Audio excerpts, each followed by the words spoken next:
In this video, you are going to meet your new best friend, the Grep utility. I'm not kidding, Grep is one of the most useful utilities in Linux. But why? Well, that is because Grep is what you use to find text. You can use find text using strings or regular expressions, which are special patterns that we will discuss in the next lesson. And you can find text in files as well as using a pipe in command output. And Grep, seriously, is one of the most important tools on Linux. You will be using it so often. Let's have a look at two examples. If you would do grep linda star, that's a basic use where you will search the text linda in all files in the current directory. And you can use it in a pipe, as in PSAUX pipe grep HTTP, which uses a pipe to show all lines that contain the text HTTP in the output of PS. For advanced grep use, regular expressions can be used to match file patterns. We'll discuss that in the next lesson. For now, we need to understand the basic grep use. So let's first talk about some of the most useful options. To start with, there's -i. -i is to ignore case. So if you are looking for linda, you don't know if you created linda with an uppercase L or not, use -i.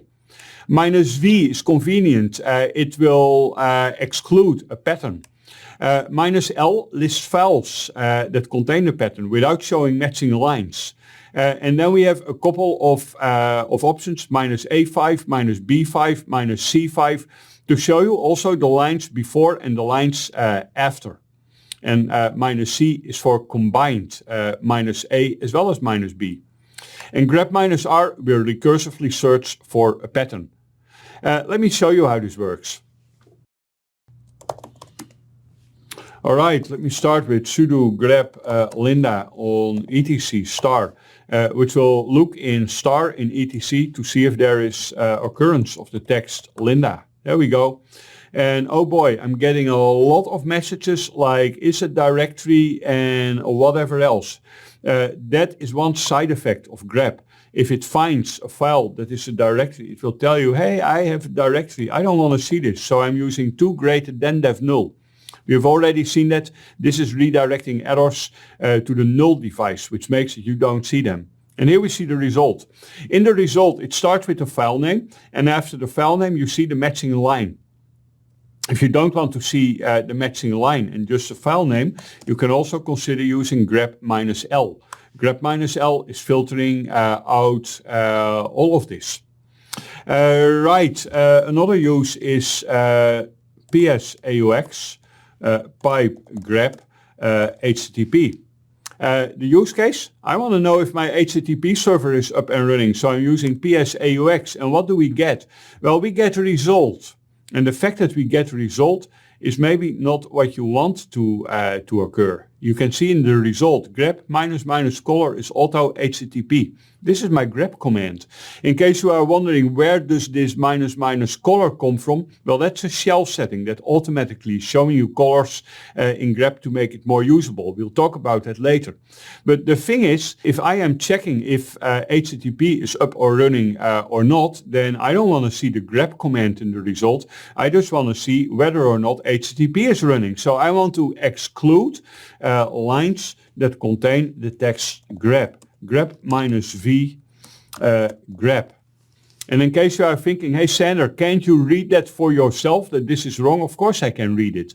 But if you use it like this, then we can automate it. I mean, you can write a shell script, and in that shell script you can do something if HTTP is not running. And then really you need the grep command to produce the proper result.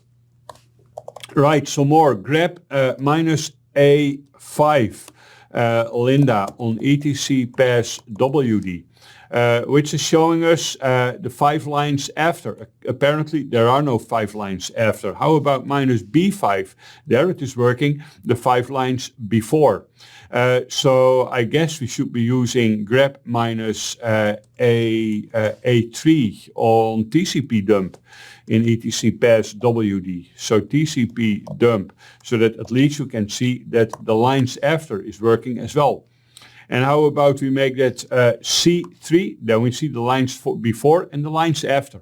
Is that useful? Well, not so very much in this case, but if you are going to look for configuration files, and in the configuration files you want to see the lines just before the line that you are looking for, this can be really convenient. For now, that's all I want to show you about grep, but we will be grepping some more in the next lesson.